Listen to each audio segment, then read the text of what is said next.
All right, for the first time, we are hearing from a Fort Worth firefighter who nearly lost his life on the job. The Engine 11 crew was returning to the station this month when he stopped for a house fire on Williams Street in the historic South Side neighborhood of Fort Worth. As they fought flames in the home, the garage roof collapsed, trapping one of the firefighters. Today, he shares his firsthand account in an exclusive interview with Fox 4's Hannah Batal. It's early September in Fort Worth, and local firefighters have spotted smoke billowing above an empty home. Immediately, they jump in to do what they are trained to do.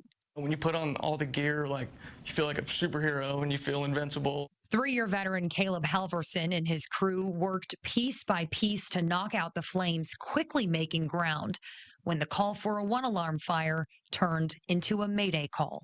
I just remember I'm spraying upwards, and I look straight, and this whole thing just smushed me. Unable to reach for his radio, he is pinned down, on fire, and feeling helpless. And so right then I was like this. I was like, this is it, you know. I was like, I'm gonna die. A minute and 45 seconds later, fellow firefighters are able to pull him out of the burning debris, and Halvorson is airlifted to Parkland Hospital. I remember my butt and my back were just on fire, and I couldn't straighten my knee. I knew my knee was blown out, but I couldn't straighten it, and they cut off my bunker pants, and they said my kneecap was on the backside of my knee. Weeks later, Halvorson, now surrounded by family, is slowly making strides. He's undergone 3 surgeries for ligament tears and burn injuries. But even with the screws in his injured leg, he's been able to stand up with the help of a walker and with the encouragement from his stepdad, Bobby Cook, who also happens to be a Fort Worth firefighter. The main thing that we're doing right now with him is just setting small goals. The full extent of his injuries still unknown until he can recover enough to do further testing. But while Halvorson sits in this burn unit, his mind is on what's happening in a different unit at a different hospital altogether. His son Hudson, born 13 weeks early at 1 pound 9 ounces, is still in the NICU. It's tough. I miss the little guy.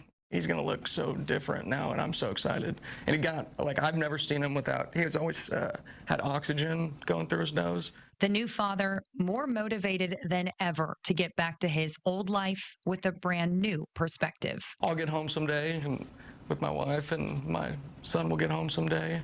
So I'm very excited about it. But, it's going to be a long journey, long process, lots of physical therapy, a lot more surgeries, but yeah, just one day at a time. I've been saying that the whole time I've been here. So. Well, and the firefighter who rescued Halvorson, Lieutenant Troy Gallagher, was treated at the hospital for minor injuries. He has since recovered. And Stephen, Heather, as heartbreaking as this entire ordeal has been for the Halvorson family, they say, you know what, it has actually restored their faith in humanity.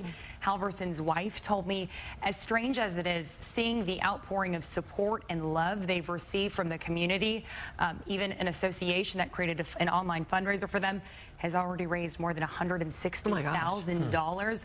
They've just felt this overwhelming sense of support and love from everyone, and are so grateful for that. And now that they'll see those little tiny pictures of oh my gosh, those pictures.